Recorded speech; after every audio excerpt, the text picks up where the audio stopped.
पिछले क्लास में हमने आपको संकरण के प्रकार बताए थे, जिसमें से हमने आपको sp संकरण के बारे में, sp स्क्वायर संकरण के बारे में और sp3 संकरण के बारे में आप इनके एग्जांपल्स के बारे में हमने चर्चा किया था और इसके बारे में पूर्णतः डिटेल से बात की थी।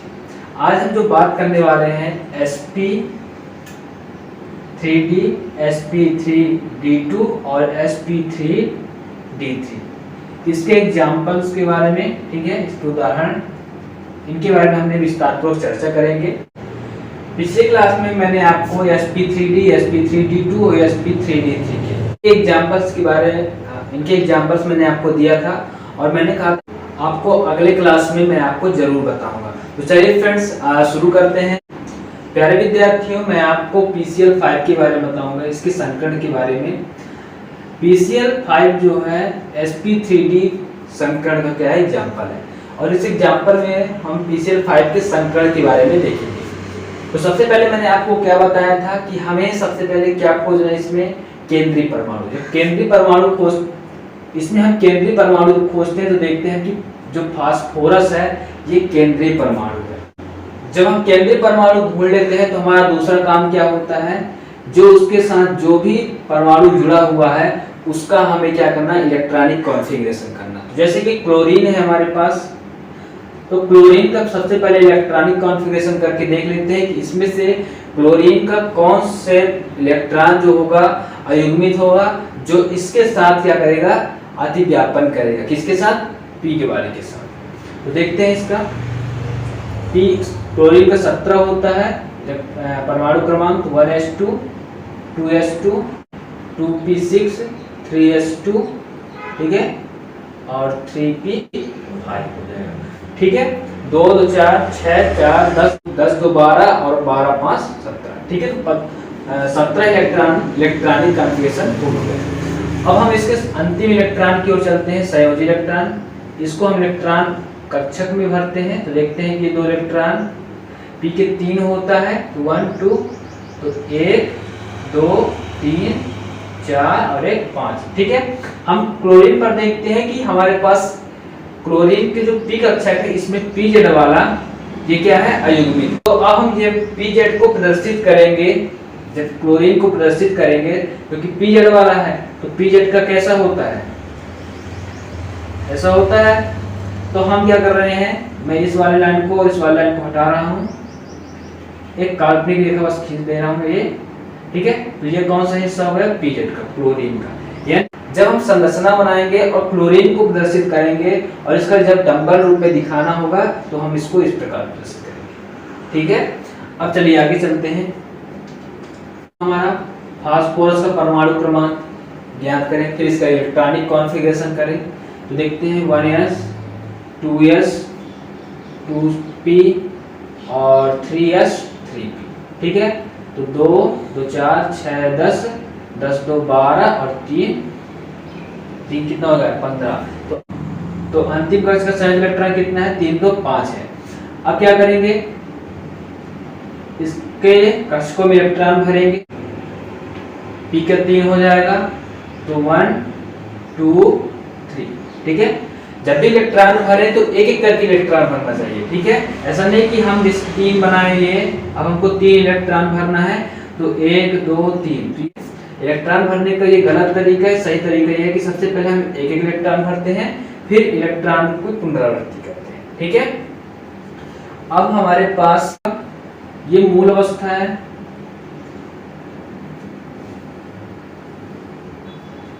उत्तेजित अवस्था में, उत्तेजित अवस्था, ठीक है। क्या होगा देखते हैं, ये D वाला है 3D, अगला जो होगा 3D कितना है, 0, तो D का कितना हो जाएगा, यहाँ पास 5 बनेगा, 1 2 3 4, ठीक है। इसमें इलेक्ट्रॉन 0, इसमें कोई भी इलेक्ट्रॉन नहीं भरा जाएगा।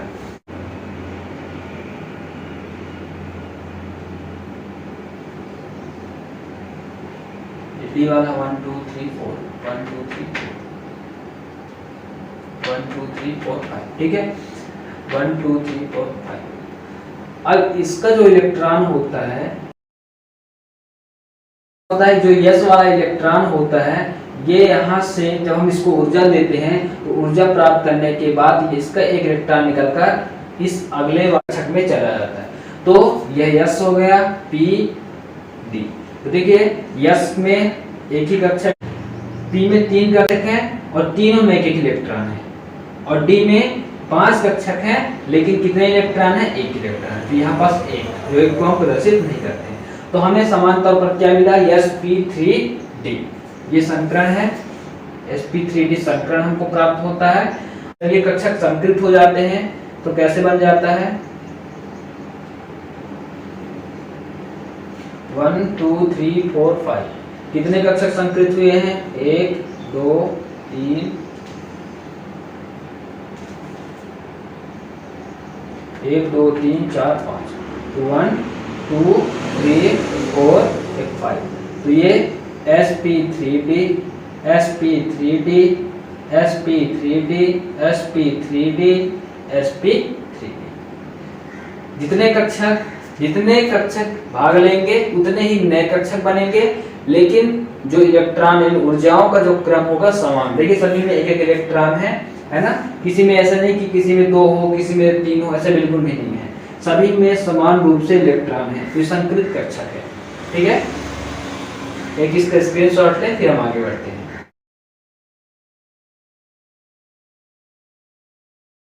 अगला स्टेप क्या है? अब देखिए अगला स्टेप क्या होगा, यहाँ लिखेंगे फास्फोरस के संकृत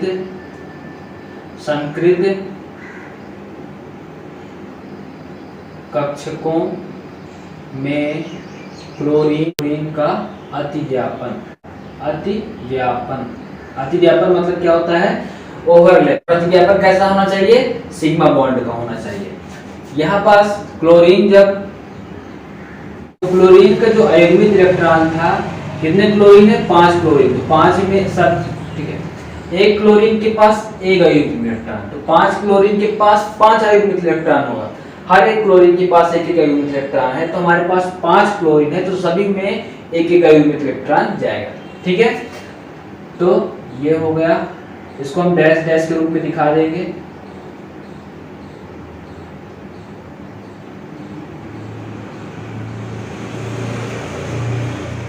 ठीक है,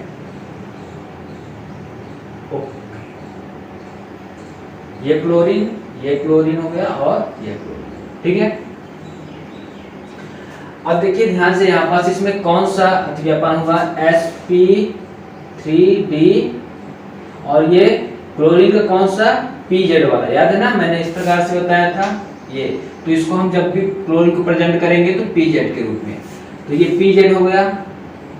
ठीक है, दूसरा sp3d pz, तीसरे में भी sp3d pz, चौथे का भी sp3d pz, और पांचवें में भी sp3 pz।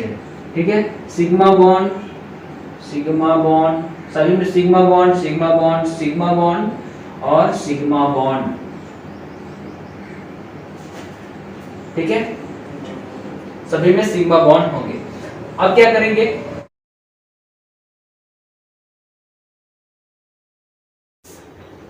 इसकी संरचना के लिए हम बात करें PCl5 की। ठीक है, तो कैसे बनेगा? त्रिकोणीय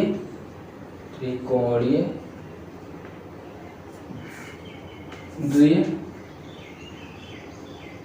पिरामिड। ठीक है, त्रिकोणीय का 120 हो जाएगा, द्वि पिरामिड का 90 डिग्री हो जाएगा। अब क्या करेंगे? अगला हमारा स्टेप क्या होगा? फास्फोरस ये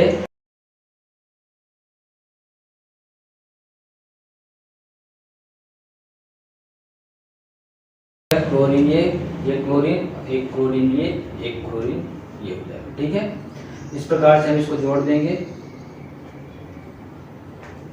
ये समतल में हो जाएगा।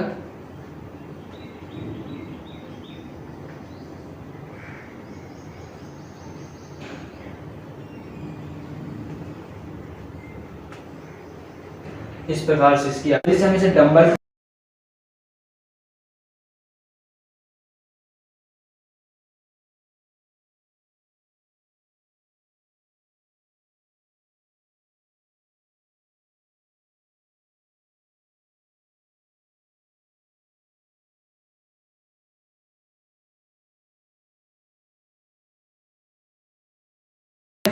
pz का छोटी पॉली। सिग्मा बॉन्ड, सभी में सिग्मा बॉन्ड, सभी में सिग्मा बॉन्ड है।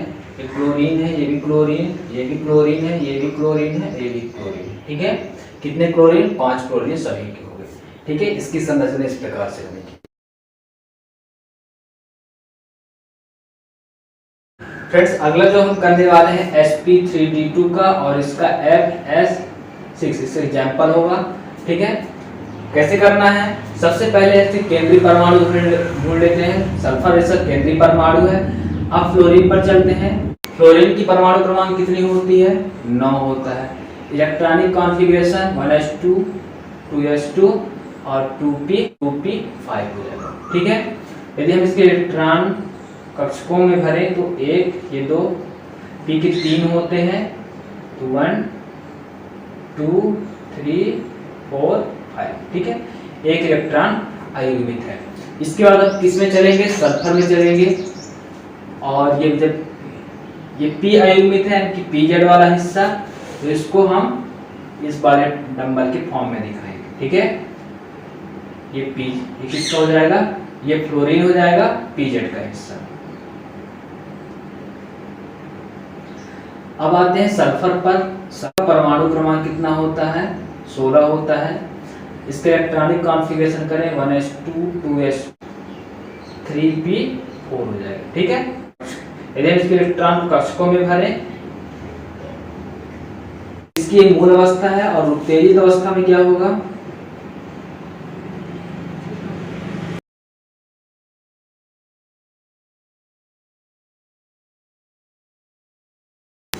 उत्तेजित अवस्था में क्या होते हैं? देखिए, प्रथम उत्तेजित अवस्था। ठीक है, इसको सल्फर को जब ऊर्जा देते हैं तो ये अगले कक्ष में चला जाता है, डी में चला। तो अभी भी हमारे पास सभी में इलेक्ट्रॉन समान नहीं है, तो क्या करेंगे? दूसरा उत्तेजित अवस्था, दूसरा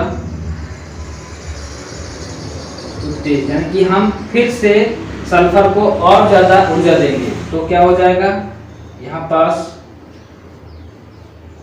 इस वाले S वाले से भी एक इलेक्ट्रॉन निकलकर इसमें चला जाएगा।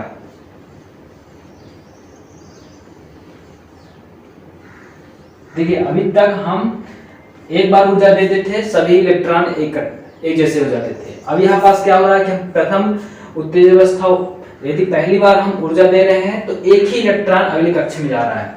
जब हम दोबारा हम ऊर्जा देंगे तो S वाले कक्षक से भी इलेक्ट्रॉन निकलकर अगले कक्ष में चला जाएगा। तो अगला कक्ष कहाँ है? ये इसमें चला जाएगा। ठीक है, तो देखिए संकृत होने वाले कक्षक कौन सा है? sp_d। sp_d में देखें तो S का एक ही कक्षक है और इसमें एक इलेक्ट्रॉन है। p में 3 कक्षक में तीनों में एक एक इलेक्ट्रॉन है। ठीक है, और D में की बात करें तो D में एक एक इलेक्ट्रॉन 2 ही कक्षक में है, तो यहाँ पास D2 करेंगे। तो sp3d2 संकरण। और इसकी आकृति कैसे बनती है? इसकी संरचना कैसे बनेगी? अष्टफलकी। कैसे बनेगी? अष्टफलकी। अब क्या करेंगे? अगला हमारा काम क्या होगा? इसका स्क्रीनशॉट लें।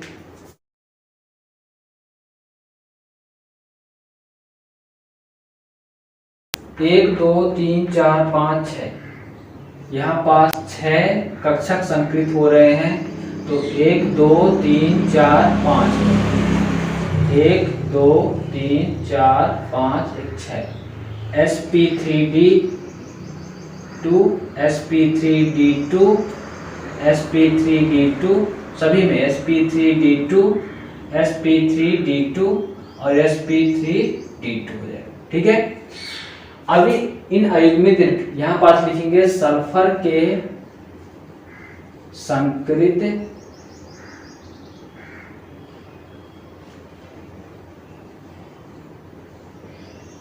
कक्षकों में किसका? फ्लोरीन का अतिव्यापन। फ्लोरीन के एक एक इलेक्ट्रॉन थे तो एक एक यहां डाल देंगे, तो एक एक इन कक्षकों में भर देंगे तो हो जाएगा ये sp3d2 pz sp3d2pz, sp3d2pz, sp3d2pz, इस वाले का यहाँ मैं लिख देता हूँ sp3d2pz, और इस वाले का मैं लिख देता हूँ sp3d2pz। ठीक है, सभी में हमने फ्लोरीन डाल दिए हैं, सभी में फ्लोरीन चला गया है, और सभी में कौन सा बॉन्ड है, सिग्मा बॉन्ड, सभी में सिग्मा बॉन्ड है। ठीक है, अब देखिए इसकी अष्टफल की संरचना कैसे बनती है। अष्टफल की संरचना कैसे,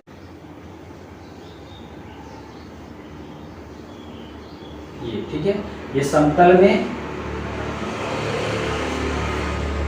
में है, और ये ऊपर है और ये नीचे है। ठीक है, ये सबसे नीचे है, इसको हम डैश डैश के रूप में दिखा देंगे, और एक नीचे।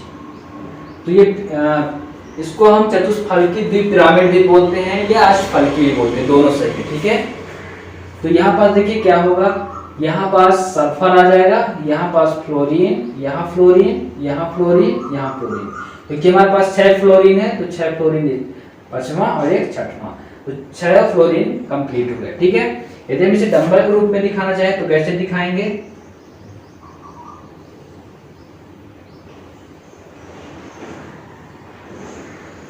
इसकी केवल मैं बड़ी पॉली बनाऊंगा, छोटी पॉली नहीं बना रहा हूं। ठीक है,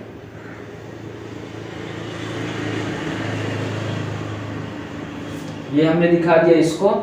अब यहाँ किनारे किनारे हम किसको दिखाएंगे, फ्लोरीन को। तो फ्लोरीन का हिस्सा मैं इस प्रकार, देखिए फ्लोरीन का पूर्ण ऐसे बनेगा, px py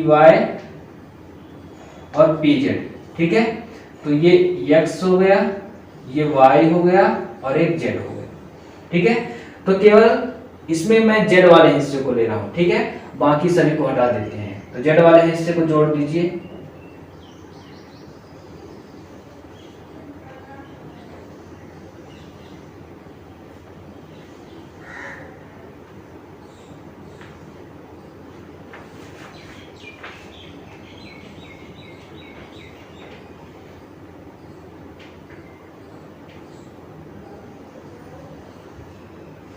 ठीक है, कैसे बनाएंगे, एक छोटी पॉली एक बड़ी पॉली सभी में। यहाँ पास किनारे भी इस प्रकार से बना दीजिए,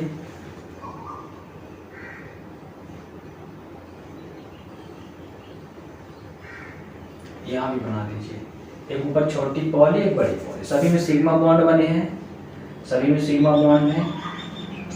ठीक है, ये इस प्रकार से जुड़ेगा चतुष्फलकी। ठीक है, इस प्रकार से इसकी आकृति होगी। इसके वाला फास्फोरस हो जाएगा, ये फ्लोरीन हो जाएगा, ये भी सल्फर, ये फ्लोरीन, यहाँ भी फ्लोरीन हो जाएगा, यहाँ भी फ्लोरीन, ये फ्लोरीन है, ये भी फ्लोरीन है, और ये भी फ्लोरीन है। स्क्रीनशॉट लें इसका।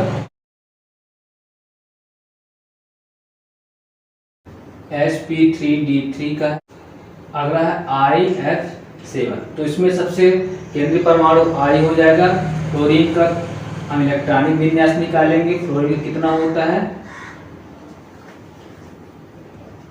फ्लोरीन का 9 होता है, 1s 1s2 2s2 2p5 हो जाएगा। ठीक है, तो यहाँ पास इसके 2 इलेक्ट्रॉन हो जाएंगे, p के कितने हो जाएंगे, 5, 1 2 3 4 1 5 हो जाएगा। यदि इसके इलेक्ट्रॉन 2 2 6 10 2 6 10 2 5 डी। अब देखिए हमारे लिए उपयोगी केवल इतना है, इतना हिस्सा हमारे लिए उपयोगी है, बाकी ये हिस्से हमारे लिए उपयोगी नहीं है। तो ये संयोजी कोष, इसके इलेक्ट्रॉन यदि हम भरे तो 1s, s में 2, p में 6 1 2 3 4 5 1 6। ठीक है, डी का बॉक्स खाली है, इसलिए हम इसे ब्लैंक छोड़ देंगे, 2 3 4 1 2 3 4 5। अब ये प्रथम अवस्था है, मूल प्रथम उत्तेजित अवस्था। ठीक है, उत्तेजित अवस्था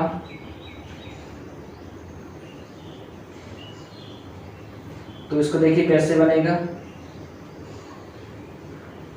अब देखिए इससे कई बार ऊर्जा देना पड़ेगा, इसको ध्यान से समझना। यहाँ 5 होगा, सॉरी,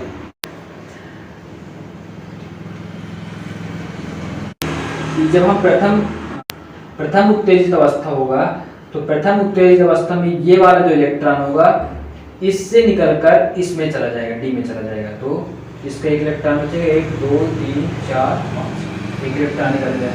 जब दूसरा बार हम करेंगे दूसरा, अब इसको मैं इस प्रकार से देता हूँ, दूसरा उत्तेजित अवस्था में क्या होगा, दूसरे में क्या होगा, फिर से 5, 1 2 3 4 5, 1 2 3 4 5, 1 2 3 4 5 6 डाला होगा। तो क्या करेंगे, अब इसका देखना, एक इलेक्ट्रॉन अब इसका निकलेगा, एक इलेक्ट्रॉन ये निकला और ये इलेक्ट्रॉन कहाँ चला जाएगा, इधर चला जाएगा, एक इसका इसमें।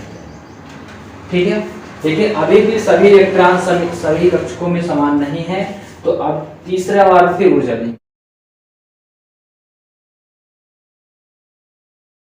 अब देखिए अगला क्या करेंगे, तीसरी उत्तेजित अवस्था। तीसरा उत्तेजित अवस्था क्या हो जाएगा, यस का जो एक इलेक्ट्रॉन है ये अब अधिक ऊर्जा लेंगे तो ये इसमें चला जाएगा, एक इलेक्ट्रॉन पी के 3, 1 2 3 और डी के 5 ना, 1 2 3 4। तो एक इलेक्ट्रॉन पहले से था, दूसरा भी पहले से था, अब यस से एक इलेक्ट्रॉन निकलेगा तो इसमें चला जाएगा। कितने कक्षक संकृत हुए, 1 2 3 4 5 6 7, 7 कक्षक संकृत होंगे। तो 1 2 3 4 5 और 1 6, 1 2 3 4 5 6 7। ठीक है, 7 कक्षक बन गए, सभी में एक इलेक्ट्रॉन है, ये सभी संकृत हो गए। ठीक है, सभी sp3d3 sp3d3 सभी में होंगे, इनको लिख लीजिएगा, सभी में वही होंगे। ठीक है, अब क्या होगा, सभी में फ्लोरीन को यदि हम क्या करें, अतिव्यापन करें, यहां पास लिखेंगे आयोडीन के संकृत कक्षकों में फ्लोरीन का अतिव्यापन क्या होगा, अतिव्यापन, ओवरलैपिंग होगा। तो फ्लोरीन के एक इलेक्ट्रॉन हमारे पास है, ये चला जाएगा फ्लोरीन,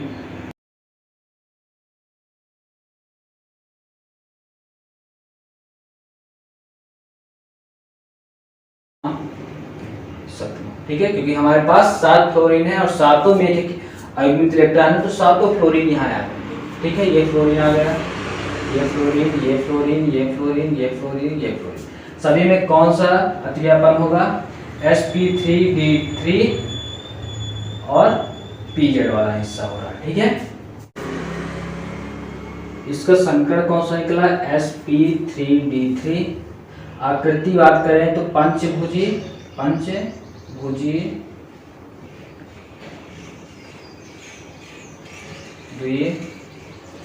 द्विपिरामिड।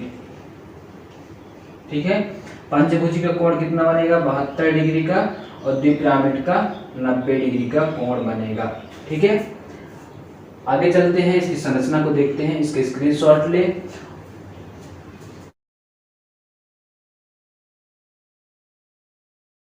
देखिए पंचभुजी कैसे बनेगा, सभी को हम इस प्रकार से प्रदर्शित करेंगे कि सभी के बीच का कोण 72 डिग्री हो और ऊपर एक लाइन, एक नीचे लाइन। ठीक है, लेकिन ऊपर की लाइन और ये जो समतल में हम जो लाइन खींचे हैं, ये जो समतल में पंचभुजी हैं, इनके साथ कितने का कोण बनाता हो, ऊपर वाला भी और नीचे वाला भी 90 का कोण बनाता है। कितने का, 90 का। ठीक है, तो यहाँ पास क्या हो जाएगा, आयोडीन बीच में, सभी जगह किनारे किनारे फ्लोरीन हो जाएंगे, सभी जगह फ्लोरीन हो जाएगा। ठीक है, ये 7 फ्लोरीन, 1 2 3 4 5 6 7। यदि हम इसे डंबल के रूप में प्रदर्शित करें तो 1 2 3 4 1 5, ठीक है।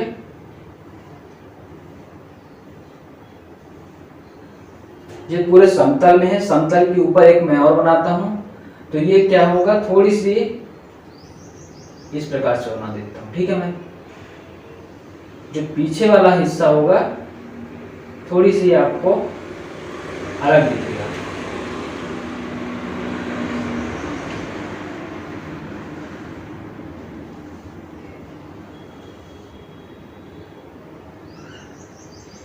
और एक नीचे भी बनेगा। सभी में एक छोटी पॉली एक बड़ी पॉली बराबर रूप से एक बड़ी पॉली एक छोटी पॉली, ठीक है। सभी में ऐसे बना दीजिए, एक बड़ी पॉली एक छोटी पॉली,